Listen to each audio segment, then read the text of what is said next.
Hello everyone, my name is Roshan. आज हम लोग करने वाले हैं यूनिट नंबर 2। और यूनिट नंबर 2 में हम लोग कॉन्टिन्यूएशन देखेंगे। यानी यूनिट 1 हमने लास्ट टॉपिक किया था सोलर सेल्स, और जब लास्ट टॉपिक पढ़ रहे थे उसका भी that was about the solar power plant. तो हमने देखा ये दो तरीके के पावर प्लांट्स हो सकते हैं सोलर एनर्जी से इलेक्ट्रिकल एनर्जी या फिर यूज़फुल फॉर्म ऑफ एनर्जी बनाने के। एक तो था कि अगर आप इलेक्ट्रिकल एनर्जी फॉर्म करना चाहते हो तो आप डायरेक्टली सोलर सेल्स बना लो, तो हमने सोलर सेल पावर प्लांट पढ़ा था। The next is using solar thermal power plants. So we already इसके लिए जो प्री रिक्विजिट है, इट्स मैंडेटरी टू अंडरस्टैंड कि हर एक टॉपिक का एक प्री रिक्विजिट तो होगा ही। Before understanding this you need to have some little knowledge about some previous things. So अगर हम बात करने वाले हैं सोलर थर्मल पावर प्लांट्स की, तो हमें पहले से पता होना चाहिए कि थर्मल पावर प्लांट्स क्या होते हैं। आपने ना लोअर क्लासेस में पहले ही इसके बारे में काफ़ी डिटेल किया हुआ है कि क्या न्यूक्लियर पावर प्लांट्स कौन से होते हैं, थर्मल पावर प्लांट्स कौन से हैं जहाँ पे कोल को जला करके हम लोग एनर्जी बना रहे हैं, राइट। जहाँ पे स्टीम एनर्जी क्रिएट की जा रही है, किस तरीके से हमारे पावर प्लांट्स थे ऐसे जिससे स्टीम इंजन काम करना शुरू हुआ।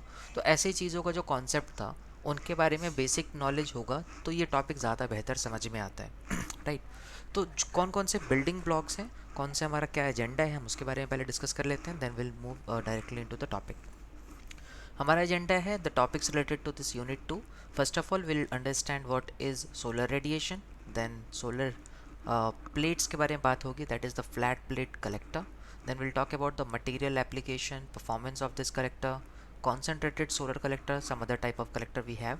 जो यहाँ की लिमिटेशन होगी उसको दूर करेगा ये solar collector, concentrated solar collector. इसके एप्लीकेशन परफॉर्मेंस की बात करेंगे। Then will talk about thermal power plant, thermal energy storage, उसका हीटिंग और कूलिंग में क्या सिग्निफिकेंस है, कितने टाइप्स के होते हैं ये, और at the end will talk about the limitations of using this thermal power plant, right. अगर इसकी क्या लिमिटेशन है, ऐसा क्यों नहीं है कि हर जगह हम इसको यूज़ कर रहे हैं, तो वो भी समझना होगा। Let's start. So first topic we have is about solar radiation. What is solar radiation? If someone is asking what is solar radiation or define solar radiation, it is often called solar resource or just sunlight. That means हम sunlight को ही solar radiation कह रहे हैं और कुछ नहीं है। It is generally termed as the electromagnetic radiation emitted by sun. हमें अब पता है ये बात कि हमारा जो सन है वहाँ से आने वाली जो लाइट है, that light is nothing but EM wave, electromagnetic wave. और यही जो ईएम वेव है इसको ही हम लोग सोलर रेडिएशन के नाम से जानते हैं। तो अगर कोई पूछे डिफाइन सोलर रेडिएशन तो क्या बोलोगे? It is often called as solar resource और the sunlight. It is generally termed as the electromagnetic radiation emitted by sun. Solar radiation can be capture and turn into useful forms of energy.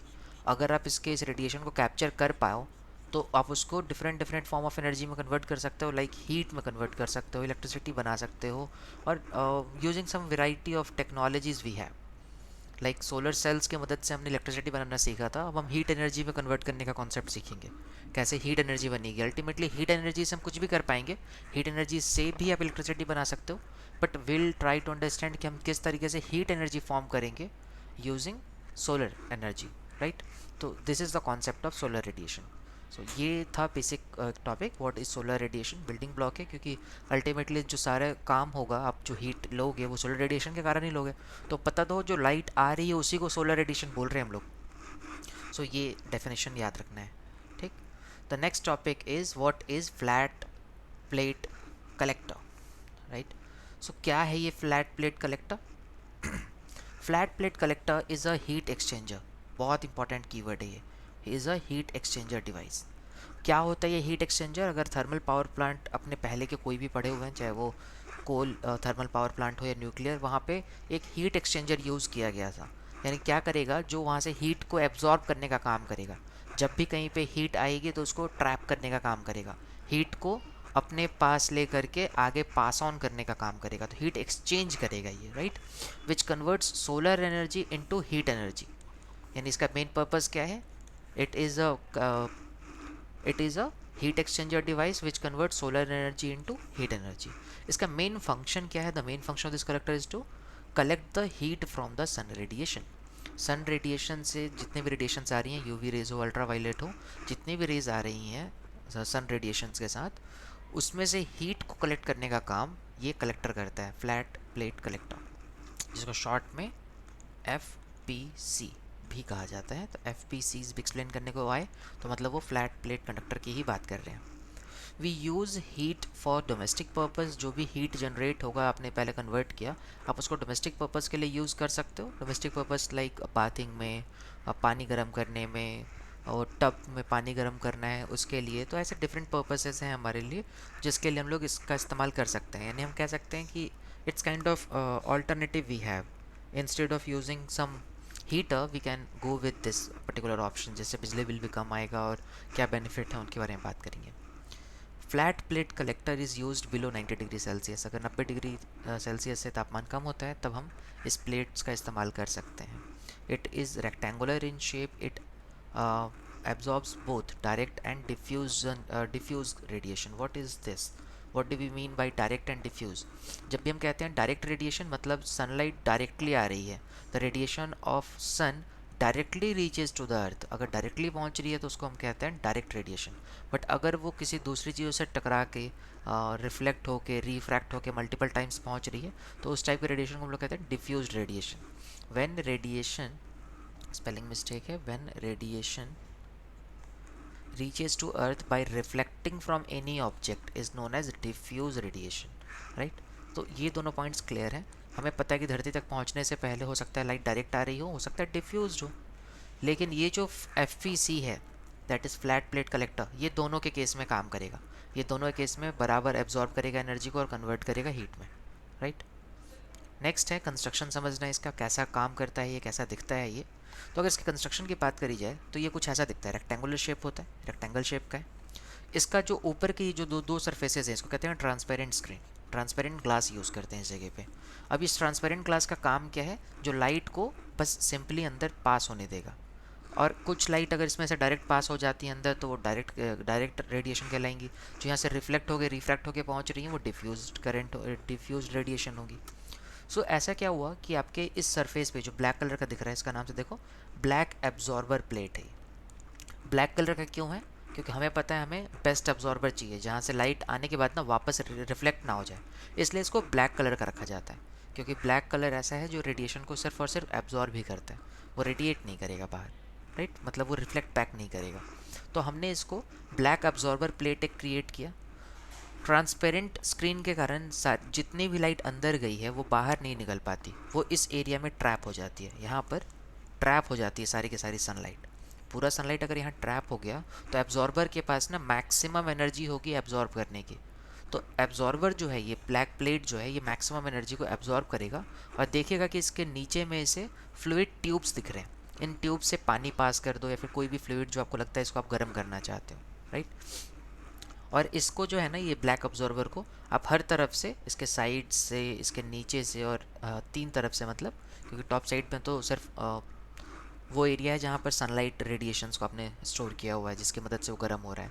बाकी तीनों side से आपने thermal insulation provide किया है ताकि energy ऐसा ना हो कि ये बाहर एनर्जी रेडिएट करके वेस्ट कर दे। हम चाहते हैं सारी एनर्जी वहीं ट्रैप्ड रहे ताकि हम लोग उसका इस्तेमाल कर पाएँ। तो सारी की सारी एनर्जी इसी के अंदर घुसी हुई है, मतलब यहीं पर ट्रैप हो चुकी है। तो अब यहाँ जितनी एब्जॉर्ब होगी उतना ज़्यादा यहाँ पर गर्म करेगा इस जगह को। तो आपके इस फ्लूइड ट्यूब के अंदर जो पानी होगा वो बहुत ज़्यादा गर्म हो जाएगा। इस ट्यूब के अंदर जो पानी होगा वो पानी बहुत ज़्यादा गर्म हो जाएगा। और अगर पानी गर्म हो जाएगा तो उस पानी को आप लोग आगे पास कर दो, फ्लो करवा दो टरबाइन्स के पास, वो टरबाइन को घुमा देगा या फिर जिस भी वे में आप एनर्जी कन्वर्ट करना चाहते हो। क्योंकि पानी गर्म हो गया, नहा लो इस पानी से। तो पानी गर्म करने का ये वन ऑफ द वे है जिससे हम लोग कोई भी लिक्विड को गर्म करके यूज़ कर पा रहे हैं। यानी हमने सोलर एनर्जी को, सोलर एनर्जी से क्या किया, हीट एनर्जी बना लिया। आपके पास अब गर्म चीज़ है कोई चीज़, अब चाहो तो इसका इस्तेमाल कहीं भी कर लो, right? So this is the basic construction we have. अगर एग्ज़ाम में आता है FPC एक्सप्लेन करने को तो ये कंस्ट्रक्शन ज़रूर बनाना है जिससे इम्पैक्ट अच्छा जाता है एग्जामिनर पे, जिससे कि ये टॉपिक सही है, आपको भी आते हैं। अगर परफॉर्मेंस की बात की जाए तो बहुत सिंपल फार्मूला है कि आपको अगर ये पता जाए कि परफॉर्मेंस कैसा है भाई इसका, मतलब आपको कितनी एनर्जी मिली है, तो कितनी एनर्जी मिली कैसे बताओगे? जितनी एनर्जी आपने ट्रैप करी थी, एनर्जी एब्जॉर्ब्ड जितनी करी थी, और कितना आपने लॉस कर दिया, इन दोनों का डिफरेंस यही तो बताएगा ना आपको कितनी एनर्जी मिली है, राइट? बहुत सिंपल कॉन्सेप्ट है, फंडा भी क्लियर है कि energy absorbed by the collector minus जो लॉसेज हैं उसको माइनस कर दूं तो पता चल जाएगा कि यूज़फुल एनर्जी कितनी थी, मुझे कितनी एनर्जी मिली है। तो इससे ये पता चल जाएगा कितना बढ़िया चीज़ आपने बना लिया है। अगर आप लॉसेस कम से कम कर रहे हो तो मतलब अगर आपकी एक मशीन ने 100 जूल्स की एनर्जी को ट्रैप किया था और आप 100 जूल यूज़ कर पा रहे हो तो लॉस है ही नहीं। आप मैक्सिमम एफिशिएंसी पे, परफॉर्मेंस बहुत अच्छी है उसकी, राइट। इन कंक्लूजन अगर समझें हम लोग तो a flat plate collector is a device acting as a heat exchanger. It convert solar power to thermal energy, right. यानी सोलर एनर्जी से थर्मल एनर्जी बनाने का एक डिवाइस है। नेक्स्ट है, it can gather solar energy and uses it to heat water in housing for bathing, house washing, etc. Also it can be used to heat hot tubs and swimming pools also. तो जब भी swimming pool जो बड़े बड़े होते हैं ना apartments में, उस जगह पे भी इसका इस्तेमाल किया जाता है, क्योंकि इतने बड़े ट्यूब को अगर गर्म करना है तो उसमें क्या गर्म पानी कैसे करोगे। तो उस जगह पे हम लोग इस कॉन्सेप्ट का इस्तेमाल करते हैं जिससे हम लोग उसके पानी को गर्म कर पाते हैं, उस फ्लूइड ट्यूब से पास करते हैं पानी को लगातार, जिससे पानी गर्म हो जाता है। The FPCs proved to be more feasible than other water heating systems. Other water heating system से ज़्यादा फिजिबल इसने अपने आप को प्रूव किया है। कैसे? Due to their economical price, simple design and easy installation. Easy 3 points है, मतलब कैसे आप कह सकते हो कि एफ ज़्यादा अच्छे हैं? Economical price, simple design and easy installation. They greatly help to save energy bills. यानी इलेक्ट्रिक बिल जो आएगा आपका, बिजली बिल जो आता है, वो उसमें भी बहुत फ़ायदा देगा, क्योंकि आप इसमें बिजली का इस्तेमाल कर ही नहीं रहे हो, आप सनलाइट की मदद से गर्म कर रहे हो। तो it helps in that case also using the concept of FPCs, that is flat plate collectors, right.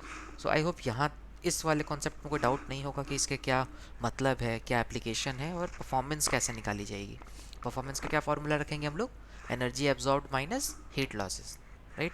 So हमने अभी तक ये टॉपिक्स कवर कर लिए कि हमने रेडिएशन समझ लिया, हमने सोलर प्लेट कलेक्टर समझ लिया, मटेरियल एप्लीकेशन समझ लिया। Now it's time to understand कि हमारे कॉन्सेंट्रेटिंग कलेक्टर्स का क्या कॉन्सेप्ट है, ठीक। तो क्या मतलब है ये कॉन्सेंट्रेटिंग कलेक्टर्स, समझते हैं। A concentrating collector comprises a receiver, यानी इसके अंदर एक रिसीवर होना चाहिए, where the radiation is absorbed and converted in some other form of energy, and a concentrator, एक कॉन्सेंट्रेटर चाहिए हमें, which is the optical system that directs beam radiation on to the receiver. यानी इसमें हमें दो चीज़ें तो नज़र आ रही हैं कि एक तो चाहिए कॉन्सेंट्रेटर, एक चाहिए रिसीवर। एक जगह से हम भेजेंगे कॉन्सेंट्रेट करके लाइट्स को, तो उस लाइट को रिसीव करने के लिए एक रिसीवर भी चाहिए, राइट। तो इसका मेन कॉन्सेप्ट क्या था उसको समझ लेते हैं। तो इसको फटाफट से रीड करके चलते हैं, फिर आपको समझाता हूँ इसके बारे में। Concentrating collector provide energy at temperature higher than those of FPCs। यानी ये जो FPC था, या 90 डिग्री सेल्सियस या इसके नीचे ही काम करता था, बट ये कॉन्सेंट्रेटिंग जो है ना, ये इसके ऊपर टेम्परेचर्स पे काम कर सकता है। तो ये एक वन ऑफ द बेनिफिट है जिसके कारण मेथड शिफ्ट हो रहे हैं, जिससे आप बड़े स्केल पे सोचो, अगर ज़्यादा गर्म करना है पानी, ज़्यादा टेम्परेचर चाहिए, तो आप कॉन्सेंट्रेटिंग कलेक्टर्स के बारे में जाओगे, ना कि फ्लैट प्लेट कंडक्टर्स के बारे में, सॉरी फ्लैट प्लेट कलेक्टर्स के पास।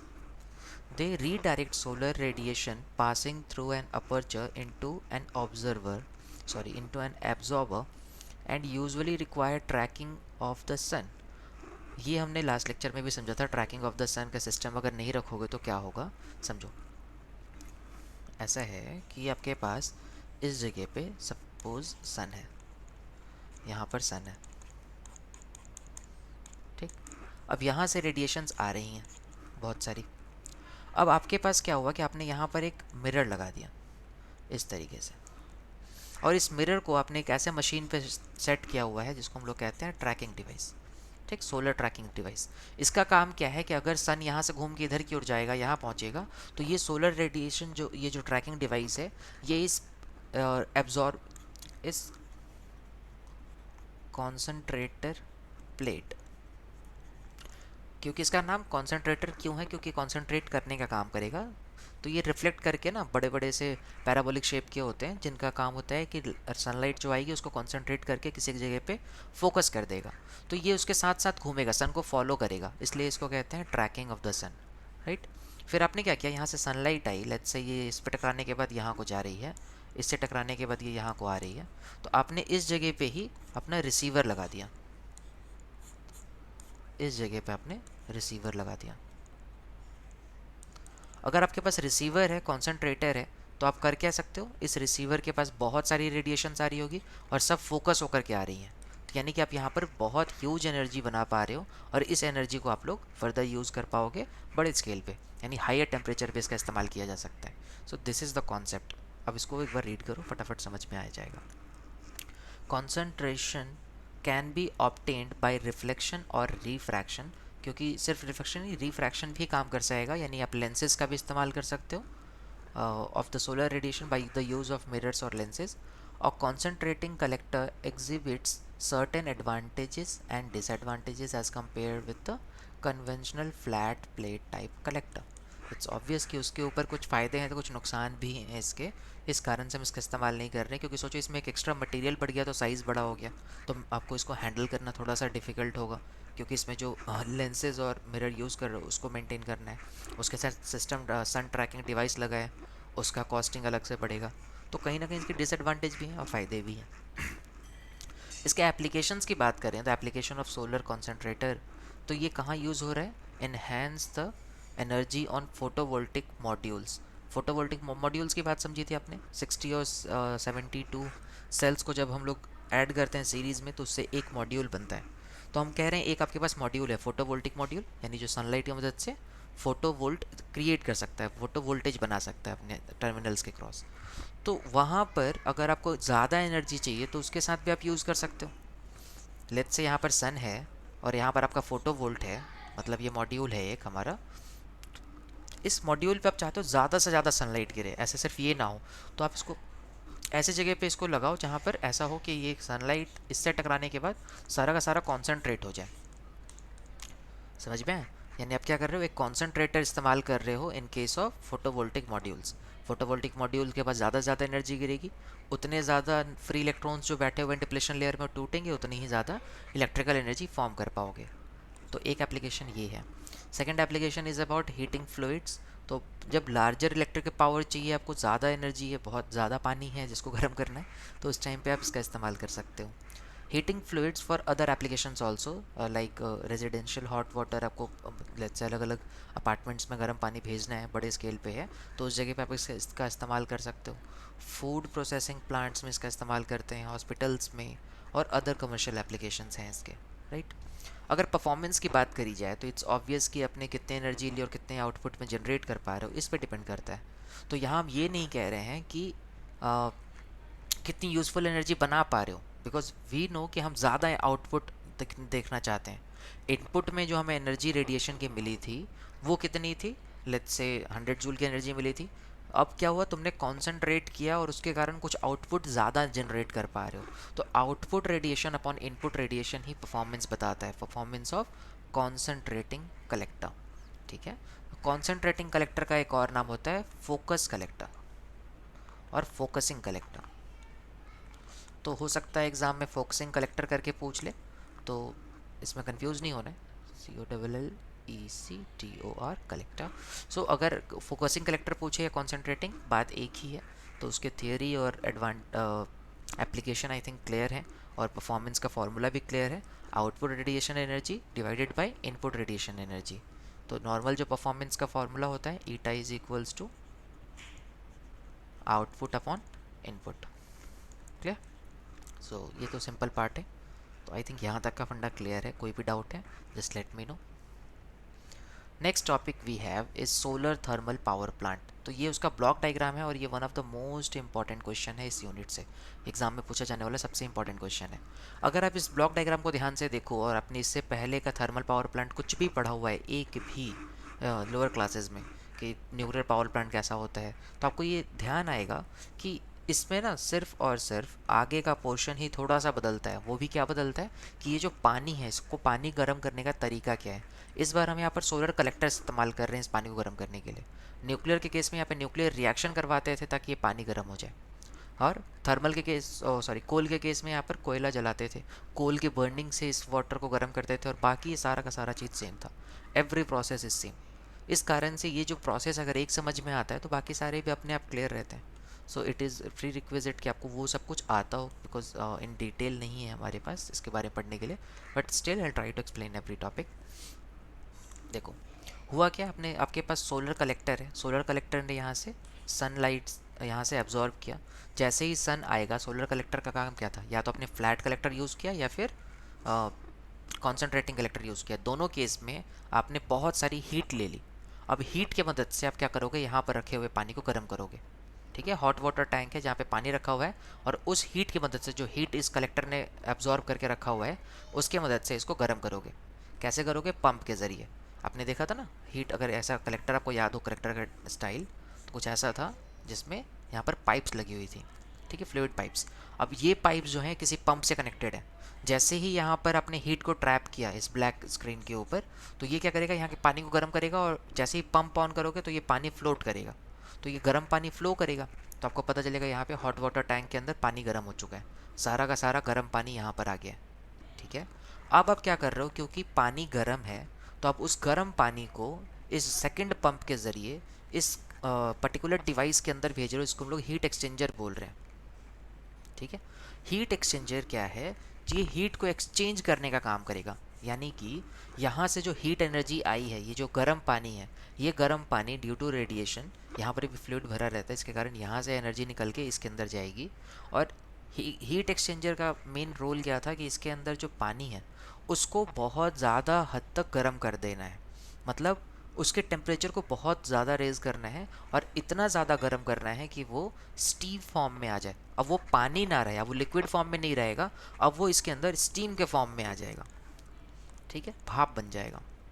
जब एक बार वो स्टीम बन गया, ठीक, एक बार स्टीम बनने के बाद आप उस स्टीम वाटर को, स्टीम फ्लो को टरबाइन में भेजते हो। टरबाइन जैसे ही रोटेट करता है, टरबाइन के साथ आप एक जनरेटर जोड़ देते हो साथ में। जैसे ही टरबाइन घूमेगा, इसके साथ में इसके लगा जनरेटर का लगा हुआ शाफ्ट भी घूमेगा, उसका एक्यूमुलेटर घूमेगा, राइट, उसका पूरा का पूरा फ्रेम घूमेगा, इसके कारण इलेक्ट्रिसिटी बनेगी। तो आप आउटपुट में यहाँ पर इलेक्ट्रिकल एनर्जी निकाल सकते हो। लेकिन ये जो एनर्जी थी, ये जो स्टीम एनर्जी थी, जो जो पूरा का पूरा स्टीम गया था यहाँ पे, आप उस स्टीम को वापस से कलेक्ट कर लेते हो। यहाँ पे इस रास्ते पे वापस उस सारी स्टीम को कलेक्ट करते हो। आपके पास एक कूलिंग टावर है, और जिसके साथ एक कंडेंसर कलेक्टेड है। ये क्या कर रहा है, यहाँ से पानी को इधर की ओर भेज रहा है, कूलिंग टावर में पानी को वापस से गर्म कर रहा है। ठीक, बस सॉरी गर्म पानी को, स्टीम वाटर को वापस से कूल कर रहा है, वाटर लिक्विड स्टेट में वापस ला रहा है, और पंप के ज़रिए इस लिक्विड को वापस से इसके अंदर भेज दे रहा है हीट एक्सचेंजर के पास। क्योंकि इसके अंदर जो पानी है ना, यहाँ पर ये जो हॉट टैंक वाटर सा है, ये बहुत ज़्यादा हॉट है, इसका टेम्परेचर बहुत ज़्यादा है। इतना ज़्यादा है कि यहाँ के कारण इसके बगल में रखे हुए पानी का स्टीम, जो पानी है वो स्टीम में कन्वर्ट हो जाएगा हीट एक्सचेंजर की मदद से। यहाँ का हीट एक्सचेंज हो जाएगा, राइट। और ये तो लगातार यहाँ पे फ्लो कर रहा है पंप के ज़रिए। तो यहाँ से हॉट वाटर इधर आया, हॉट वाटर इधर आया, तो इसका जितना ज़्यादा टेम्परेचर बढ़ाओगे उतना ज़्यादा ये एफिशिएंट काम करेगा। तो यहाँ टेम्परेचर कैसे बढ़ेगा, सोलर कलेक्टर के कारण। तो सोलर कलेक्टर का इस्तेमाल करना मस्ट था, यही हमारा वर्किंग है सोलर थर्मल पावर प्लांट्स का, राइट। सो सोलर थर्मल पावर प्लांट्स के अगर कंपोनेंट्स पूछे जाएँ तो आप नाम ये सारे याद करके जा सकते हो कि हमारे पास एक सोलर कलेक्टर होता है, हमारे पास एक हॉट वाटर टैंक होता है, हमारे पास एक हीट एक्सचेंजर होता है, एक कंडेंसेटर होता है, एक टरबाइन होता है, एक जनरेटर होता है, एक कूलिंग टावर होता है, राइट। बाकी पंप तो आपको ध्यान रखना है, जब भी इसका ब्लॉक डायग्राम बना रहे हो तो पंप तो है ही, ताकि आप इसको रोटेट करवा पाओ, राइट। तो आई थिंक अभी ये समझ में आ गया होगा इसका पूरा block diagram, working of solar thermal power plant, किस तरीके से आप सोलर एनर्जी का इस्तेमाल करके इलेक्ट्रिसिटी जनरेट कर पा रहे हो। ठीक है, तो अब ये सवाल आता होगा ना मन में कि यार इतना तामझाम कर ही क्यों रहे हैं, सोलर एनर्जी से इलेक्ट्रिसिटी बनाने का तरीका तो था ना हमारे पास, सोलर सेल, फिर ये क्यों। ऐसा इसलिए क्योंकि उसकी भी अपनी एक लिमिटेशन है, उसके अपने, क्योंकि सिलिकॉन का इस्तेमाल नहीं करना चाहते हो आप। आपके पास एक ऑलरेडी वे था जिससे आप कोयले की मदद से एनर्जी बना पाते थे। आप उसी सिस्टम के अंदर बना सकते हो using water, using solar energy. तो वो कैसे किया जाए, वो कॉन्सेप्ट है ये थर्मल पावर प्लांट्स के अंदर। हम लोग सोलर एनर्जी की मदद से भी तो करवा सकते हैं ना सेम काम, राइट। तो ये हमारा कॉन्सेप्ट इसका था। तो I think solar thermal power plant clear है। What is this solar thermal power plant, कैसा इसका ब्लॉक डायग्राम है। अगर एग्जाम में क्वेश्चन आता है तो इसकी थ्योरी थोड़ी सी लिखने के बाद ये ब्लॉक डायग्राम बना करके इसके कंपोनेंट्स को एक्सप्लेन करना आपका काम होगा, ठीक है। Next topic we have is thermal energy storage. Let's understand this. Thermal energy storage is actually a bridging the gap between energy supply and demand. ये energy supply और demand के बीच में सिंपल एक लाइन है, ये एक ब्रिज के जैसा है। कि आखिर तुम्हें कितनी एनर्जी चाहिए और कितनी एनर्जी तुम बना पा रहे हो, ठीक है। कितनी एनर्जी सप्लाई करनी है और कितने की डिमांड है, उसके बीच में ये ब्रिज है। ब्रिज का क्या मतलब हुआ, यानी कुछ ऐसा है जहाँ पर अगर आपको पता चले कि कुछ ज़्यादा एनर्जी बन गई है भाई, आगे कम सप्लाई करना है, मैंने ज़्यादा बना दिया, तो उस केस में वो एनर्जी स्टोर करके रख लेगा अपने स्टोरेज टैंक में।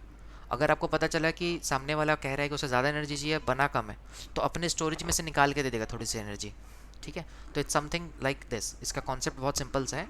Storing thermal energy in tanks और in underground installations makes it possible to save excess energy for use it later point of one time. हो सकता है डेज में यूज़ करो, आवर्स में, और इवन मंथ्स आफ्टर। आप महीनों बाद भी यूज़ करोगे तो वो एनर्जी स्टोर्ड है, आप उसका इस्तेमाल कर सकते हो। और ये कैसे एनर्जी को प्रिजर्व करोगे, using a thermal energy storage. So thermal energy storage is a bridge that is providing the bridging the gap between energy supply and demand, right? The concept known as thermal storage, thermal energy storage, TES, thereby bridges the gap between energy supply and energy demand. तो आपने मान लो electricity है, would chips, straw है, house hold waste है, किसी भी तरीके से एनर्जी बनाई, आप चाहते थे इस एनर्जी को, जो एक्स्ट्रा एनर्जी है उसको स्टोर कर लूँ, तो आपने इसके अंदर स्टोर कर लिया। अब जैसे ही आगे डिमांड आएगी, अगर इस डिमांड ने बोला कि अच्छा जितनी एनर्जी बनी उतनी ही चाहिए, तो आगे भेज देगा सीधा, यहाँ से कुछ प्रॉब्लम ही नहीं है। बट ऐसा हुआ कि इसने ज़्यादा एनर्जी बनाई थी, आगे कम मांग रहा है, तो एनर्जी स्टोर करेगा और कम एनर्जी आगे भेजेगा। सिमिलरली इसने कम एनर्जी बनाया था इनपुट में, आउटपुट में ज़्यादा एनर्जी की रिक्वायरमेंट है, तो ये अपने पास से अपने स्टोरेज से थोड़ी सी एनर्जी दे देगा। तो this is like a bridge, right.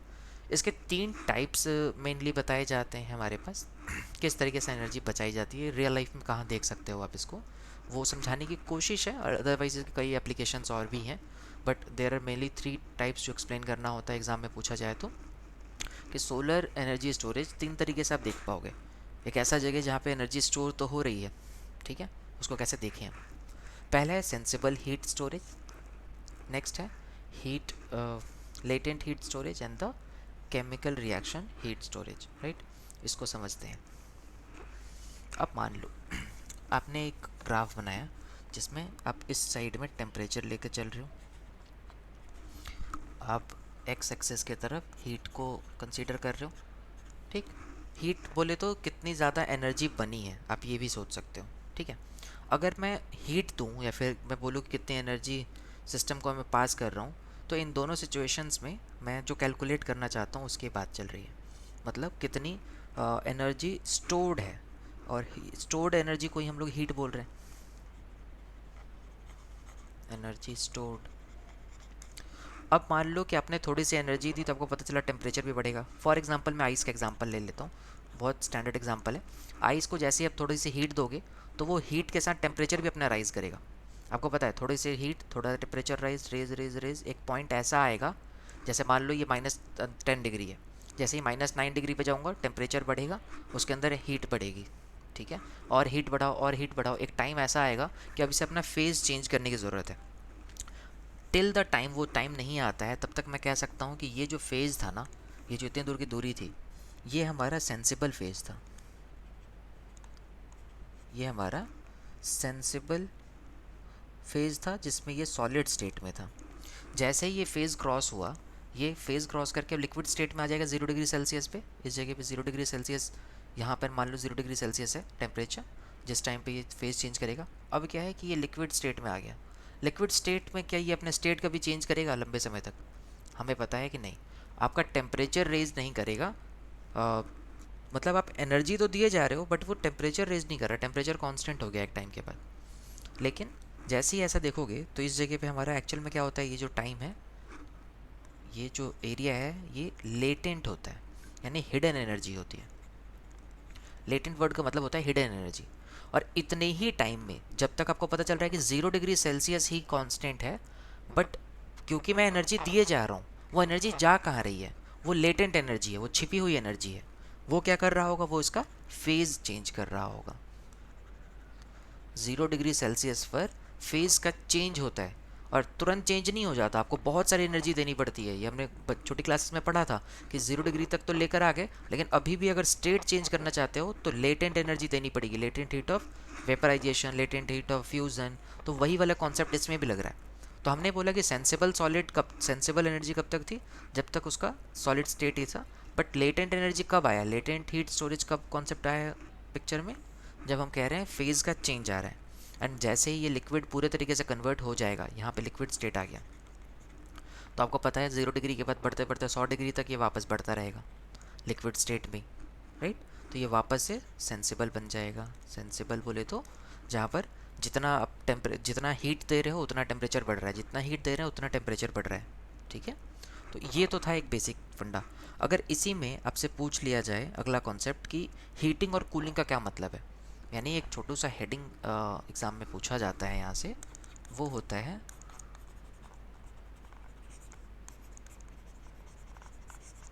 Thermal energy storage for heating and cooling. तो सारी कहानी तो सेम है जो थ्योरी ऊपर पड़ी थी, बट एक ग्राफ एक्स्ट्रा एक्सप्लेन करना होता है आपको वहाँ पे, उस ग्राफ को समझते हैं। अगर आपसे ये ग्राफ पूछे तो आपको पता है कि इसका अगर मैं हीटिंग कर रहा था तो हीटिंग में sensible, latent and sensible, right. ऐसा कुछ ग्राफ बना, यहाँ तक का ग्राफ अगर मैं दिखाऊं तो ये ग्राफ पूरा किसका है, हीटिंग का है। जब मैं हीट कर रहा था बॉडी को तब मुझे ये ग्राफ मिला। जब मैं कूल करूँगा तो मेरे को पता है वापस से ये कूल होता होता टेम्परेचर गिरता रहेगा जब तक कि 0 डिग्री पे नहीं आ जाता, और 0 डिग्री पे आने के बाद तुरंत बर्फ़ नहीं बनेगा, वो 0 डिग्री पे ही वाटर रहेगा बहुत लंबे समय तक, एंड आफ्टर सम टाइम जब वो फ्रीज़ हो जाएगा तो उसके बाद उसका सॉलिड स्टेट में टेम्परेचर में चेंज आना शुरू होगा। तो ये जो ग्राफ बनता है आपको पता चलेगा कि यहाँ पर वापस से फेज़ चेंज का एक स्टेट आया, फेज़ चेंज जैसा यहाँ पर आया था, फेज़ चेंज का स्टेट, ठीक। और ये पूरा का पूरा ग्राफ किसका है, कूलिंग का। तो किस जगह से कैसे एनर्जी स्टोर हो रही है, यहाँ पर एनर्जी स्टोर होगी वो लेटेंट एनर्जी है, यहाँ जो एनर्जी स्टोर होगी वो सेंसिबल एनर्जी है, right.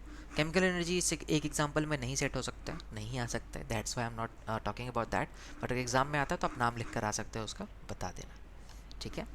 And the last topic of this unit that is the limitation of this, limitation of solar thermal power plant. इसका क्या लिमिटेशन हो सकता है, तो लिस्ट डाउन करते हैं। सबसे पहली लिमिटेशन जो आएगी इसकी वो होती है installation is actually very expensive, it's installation is expensive and that is why we are not using it everywhere. नहीं तो मैं अपने घर पे यूज़ कर लूँ, प्रॉब्लम क्या है, मतलब इट्स नॉट लाइक कि बहुत सस्ते में चीपली अवेलेबल है, एक्सपेंसिव होता है इंस्टॉलेशन, इसलिए हर जगह यूज़ नहीं हो रहा। Hot water can not be stored for very long time. आपने जो ये हॉट वाटर देखा, आपने पता किया कि पानी गर्म कर लिया आपने इस थर्मल पावर प्लांट में, उसको लंबे समय तक स्टोर नहीं कर सकते हो। आपको पता है उस पंप के ज़रिए उस हॉट वाटर को फटाफट से घुमाओ ताकि आप हीट एक्सचेंजर की मदद से टरबाइन को घुमा पाओ। अगर ये सोच रहे हो कि सनलाइट से आई हुई हॉट वाटर जो थी हमारी उसको स्टोर करके रख लोगे, तो ऐसा नहीं है। Hot water can not be stored for long time. And the third point is like solar thermal energy is less efficient in winters, right? Solar thermal energy is less efficient in winters. ठंड के दिनों में क्योंकि धूप इतनी अच्छी नहीं हो रही है, तो आपको पता है सोलर थर्मल एनर्जी उतनी ज़्यादा काम नहीं कर पाएगा, तो उतना अच्छा फ़ायदा भी नहीं देगा। So these are the points जो लिमिटेशंस में आएंगी। एंड आई होप ये टॉपिक क्लियर हो गया होगा, ये मॉड्यूल कंप्लीट हुआ इस टॉपिक के साथ। एंड कोई भी डाउट है just let me know in the comment section, और just keep learning. Thank you so much.